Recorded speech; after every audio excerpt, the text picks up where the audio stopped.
Dari informasi seputar indeks harga saham gabungan pemirsa, kita beralih ke agenda ekonomi yang patut menjadi perhatian. Di antaranya dari Amerika Serikat neraca anggaran federal di bulan Agustus, kemudian pemirsa dari Uni Eropa produksi industri, dan juga beberapa data ekonomi lainnya dari negara lain seperti India, cadangan devisa, dan produksi industri dari Jepang. Kita beralih pemirsa ke agenda emiten.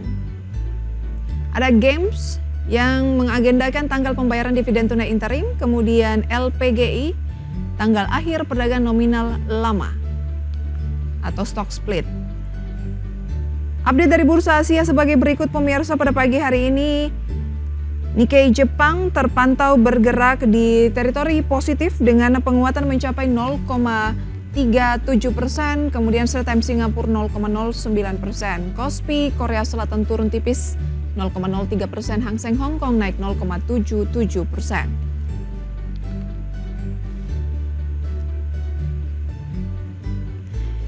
Ya pemirsa, pada sesi 1 kemarin, indeks harga saham gabungan berhasil menyentuh atau break bahkan ya di rekor tertinggi barunya di 7.800-an.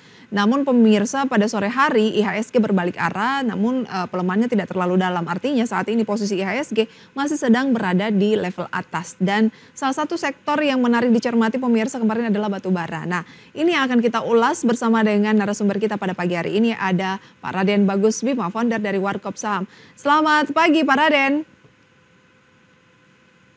Ya, selamat pagi Mbak. Selamat pagi, terima kasih sudah join pada pagi hari ini. Kita ke indeks harga saham gabungan terlebih dahulu ya. Tidak lelah untuk berusaha membreak level tertinggi baru di 7.800-an. Sesi 1 sudah tercapai, namun sore hari ada sedikit pembalikan arah. Kita ke IHSG dulu, peluangnya dari Anda melihatnya seperti apa dan kira-kira targetnya ke level berapa? Ya, saya pikir ini menjadi suatu hal yang sangat menarik ya. Hampir di setiap hari IHSG kita selalu mencatatkan level tertinggi baru gitu. Kita juga berharap di hari ini, di hari Jumat ya, di akhir pekan, di hari Jumat ini, saya pikir masih ada peluang cukup besar untuk IHSG kita mencatatkan rekor tertinggi baru lagi. Bahkan sampai di pekan depan pun, ya sambil kita menunggu hasil dari The Fed ya, pengumuman dari suku bunga, saya pikir IHSG kita masih memiliki kecenderungan penguatan bahkan sampai mendekati level 8.000. Ini merupakan cukup banyak ya analis di 1 bulan terakhir ini mengupgrade beberapa level rekomendasi level target untuk IHSG-nya itu bahkan sampai di range Rp8.000. Jadi saya pikir 8.000 ini menjadi level psikologis ya untuk IHSG. 8.000, berarti bisa dikatakan bahwa di jelang akhir pekan ini IHSG berpeluang lanjutkan pendakian sampai dengan keputusan dari suku bunga The Fed pekan depan. Ya betul Mbak, jadi saya pikir momentum terbaik kita untuk bisa melakukan taking profit ataupun penjualan bisa di pekan depan menjelang atau mendekati level IHSG di level 8.000. Oke, wow, ada peluang IHSG naik lagi sekitar ke posisi 8.000 begitu ya. Oke, komoditas rata-rata perform dan mulai naik lagi. Misalnya nih kalau emas hingga batu bara. Mana yang menurut Anda penguatannya ini cukup akan bertahan? Ya, saya pikir untuk bicara bertahan, saya pikir emas jauh lebih kuat. Tapi sensitivitas terhadap saham-saham di market kita saat ini lagi cenderung ke batu bara. Sebenarnya tidak hanya melihat dari komoditasnya, karena menjelang akhir tahun ini beberapa emiten batu bara akan mendekati jadwal dividen interim seperti yang kemarin sudah lewat, yaitu adalah ITMG. Jadi saya pikir jauh lebih menarik di sektor batu bara karena memang ada faktor-faktor lain, termasuk diantaranya adalah dividen interim ya untuk sektor batu bara. Oke, lebih menarik di sektor batu bara. Nah, berbicara mengenai batu bara, apakah memang lebih ke sentimen interim saja ataukah juga ada faktor dari harga komoditas atau karena komoditas ditambah interim membuatnya lebih unggul dari komoditas yang lain?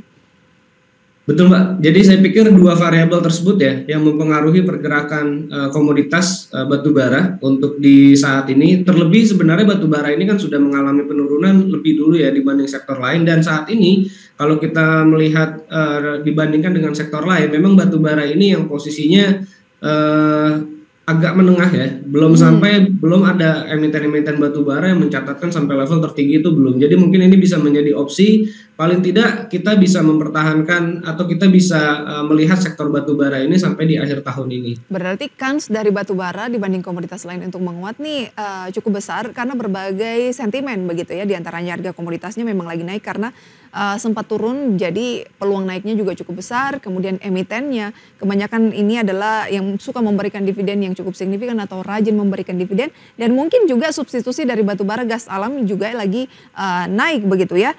Oke, Adaro kemarin menguatnya signifikan, sempat di atas 10%, bahkan 12% sebelum akhirnya ditutup menguat 9% dalam sehari. Bagaimana analisis Anda, apa yang menjadi trigger utama saham Adaro ini melesatnya signifikan? Ya, saya pikir ini adalah suatu hal yang ditunggu-tunggu ya oleh market. Jadi ada salah satu emiten yang memiliki aksi korporasi yang bisa mempengaruhi secara keuangan dari perusahaan tersebut. Ini adalah momen di mana investor menantikan gitu. Nah, kemarin memang hal ini terjadi di Adaro ya, di mana memang akan melakukan divestasi yang menurut saya juga nilainya cukup besar, bahkan itu bisa mempengaruhi separuh dari keuangan dari Adaro. Jadi ini merupakan euforia yang menurut saya kondisinya sangat menarik di kondisi market yang kemarin sudah mulai stuck gitu ya, sudah mulai konsolidasi. Ada emiten yang memiliki aksi korporasi yang bisa mempengaruhi kondisi market. Kenapa saya bilang mempengaruhi kondisi market? Karena Adaro ini nilai transaksinya kemarin bahkan sampai di level 2 triliun. Lalu secara frekuensi ini merupakan top frekuensi ya kemarin, sekitar 52.000 kali transaksi. Jadi saya pikir Adaro menjadi magnet investor ya di hari kemarin, dan saya berharap di hari ini masih akan ada kelanjutan penguatan di Adaro. Dan sebagaimana kita ketahui, sentimen yang terjadi di Adaro ini bukan merupakan sentimen jangka pendek, melainkan adalah sentimen jangka panjang yang bisa mempengaruhi harga saham Adaro itu sendiri. Sentimen jangka panjang, bukan sentimen jangka pendek. Baik, mungkin saya rangkum sedikit. Adaro pisahkan bisnis batubara menjual Adaro Andalan Indonesia atau AAI senilai 2,45 miliar dolar Amerika Serikat. Atau sekitar 37,7 triliun rupiah. Apa dampak positifnya nanti ke Adaro sendiri? Ya, saya pikir kondisi ini akan menguntungkan secara tidak langsung ya untuk investor saham. Walaupun memang nanti kita masih harus menunggu ya mekanisme divestasi yang akan diputuskan nanti di RUPS tanggal 18 Oktober nanti.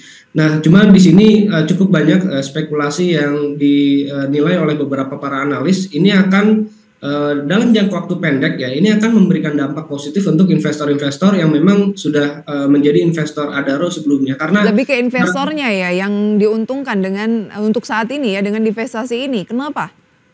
Ya, karena memang posisi saat ini investor existingnya tentunya akan mendapatkan keuntungan dari dana segar ya yang akan diperoleh nanti dengan mekanisme yang salah satu rumor yang beredar dengan right issue. Jadi saya pikir ini merupakan salah satu keuntungan yang bisa langsung didapatkan gitu oleh investor dari Adaro. Oke, termasuk investor retail? Ya, ini kita akan terpengaruh untuk seluruh investor di saham Adaro. Oke, baik. Itu dia untuk aksi korporasinya begitu ya. Akan kita follow lebih lanjut, tapi ada proyeksi bahwa ini tidak hanya berdampak jangka pendek tetapi juga jangka panjang. Itu akan ditelaah lebih jauh khususnya setelah RUPS mendatang begitu ya. Dan euforia ini terjadi karena dirasa akan menguntungkan seluruh investor existing di Adaro. Baik. Kalau soal dividen di RUPS nanti menurut Anda Adaro ini akan membahas soal dividen tidak sih, dan secara histori, apakah Adaro cukup rajin membagikan dividen? Ya, secara histori memang cukup konsisten ya membagikan dividen di akhir kuartal keempat ya, di akhir kuartal keempat atau di hari pertama di awal tahun.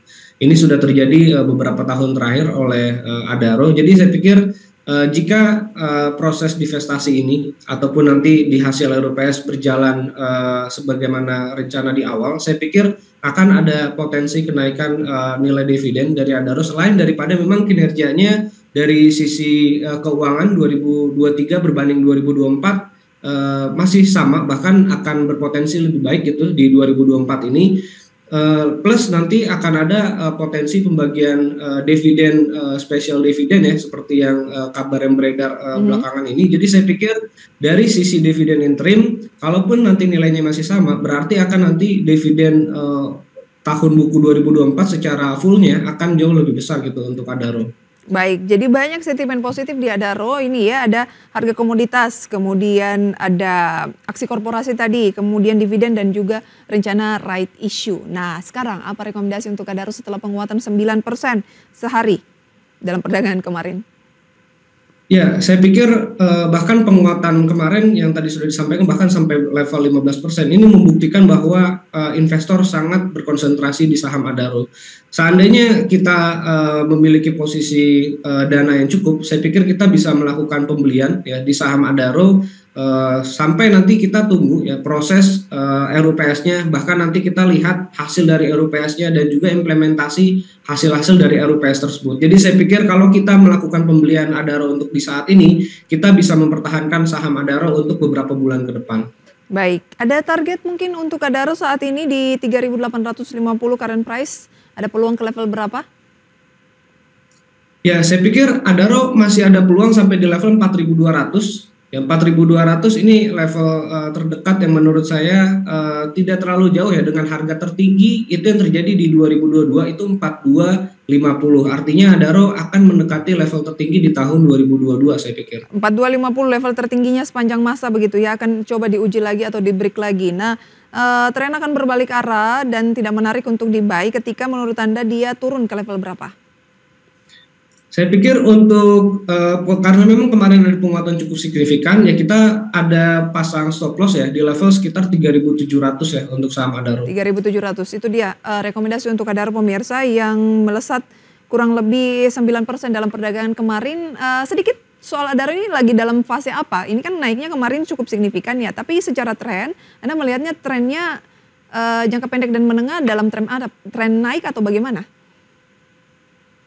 Ya, saya pikir jangka pendek dan menengah, kalau kita lihat dari 1 tahun terakhir, ya 1,5 tahun ya terakhir, artinya sekitar 15 atau 16 bulan, ini posisinya uptrend. Jadi saya pikir kalau kita lihat secara tren, ini masih sangat bagus, baik jangka waktu pendek ataupun jangka waktu menengah, ini masih kondisi uptrend. Uptrend. Kondisi pendek, jangka menengah masih uptrend. Lagi-lagi pemirsa, keputusan investasi sepenuhnya kami kembalikan ke tangan Anda mengenai emiten ini, begitu ya.